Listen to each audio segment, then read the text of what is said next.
নতুন অর্থ বছরের শুরুতেই বড় সুখবর দিলেন প্রবাসীরা। জুলাই মাসে তারা দেশে পাঠিয়েছেন 248 কোটি মার্কিন ডলার, যা বাংলাদেশি মুদ্রায় প্রায় 30,230 কোটি টাকা।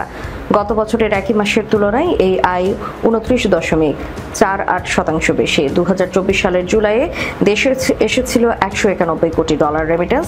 সেই তুলনায় এবারের প্রবাহ প্রবাসীদের আস্থার প্রতিফলন বলেই মনে করছেন অর্থনীতিবিদরা। রবিবার বাংলাদেশ ব্যাংকের প্রকাশিত হালনাগাদ প্রতিবেদনে এই তথ্য উঠে আসে।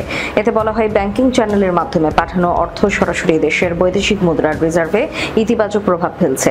বাংলাদেশ ব্যাংক এবং সংশ্লিষ্ট কর্মকর্তারা বলছেন, হুন্ডি প্রতিরোধে সরকারের কঠোর ব্যবস্থা, প্রবাসী আয়ে 2.5% প্রণোদনা অব্যাহত রাখা এবং ব্যাংকিং সেবার উন্নয়ন, এসব কারণে রেমিটেন্সে এমন চাঙ্গা ভাব দেখা যাচ্ছে। প্রসঙ্গত, গত জুন মাসেও প্রবাসীরা পাঠিয়েছিলেন 282 কোটি মার্কিন ডলার, যা আগের বছরের জুন মাসের তুলনায় 11% বেশি। 2024-25 অর্থ বছর শেষে দেশের প্রাপ্ত রেমিটেন্স দাঁড়িয়েছে 30.33 বিলিয়ন ডলারে, যা এক বছরে দেশে আসা সর্বোচ্চ রেমিটেন্সের রেকর্ড।